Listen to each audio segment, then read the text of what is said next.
నీవెవరివో భగవాన్, నేనెవరినో భగవాన్, నీవు నేను లేని ఆ చోటు ఎచట భగవాన్, ఆ చోటు ఎచట భగవాన్.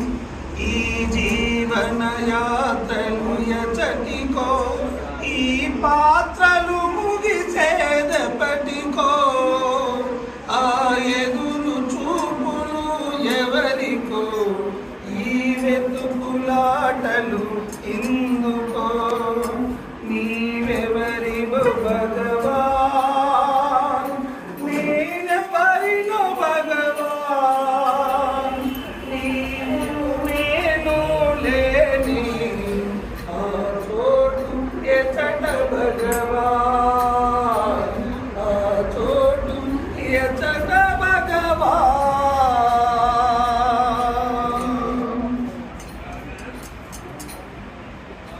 ఇది నీవెవరివో భగవాన్, నేనెవరిని. ఓ భగవంతుడా, నా యొక్క ఈ జన్మకి కారణమైనటువంటి ఓ సృష్టికర్త, ఓ పరమాత్మ, నువ్వు ఎక్కడున్నావయ్యా? నన్ను పుట్టించావు, అనేక రకమైన కోరికలు నాకు పెట్టావు.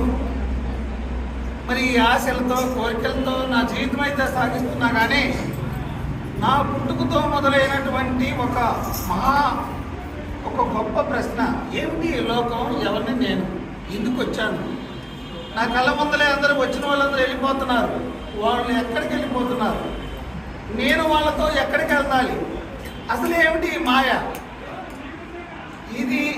ఇది తెలుసుకోగలిగితే, ఇది తెలుసుకోవడానికి ప్రయత్నం చేస్తే, ఇలాంటి జిజ్ఞాసపరులు, ఇలాంటి సత్యాన్వేషణ మన జీవితాన్ని ఉద్ధరింపజేసింది.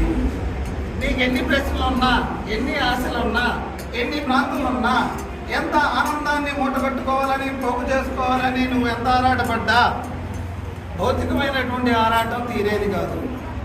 మరి ఆరాటం, నిజమైనటువంటి ఆనందం ఎక్కడ దొరుకుతుంది అంటే సత్యాన్వేషణ. సత్యాన్వేషణకి బీజం ఏమిటంటే నేనెవరనేంటి ఆత్మాన్వేషణ.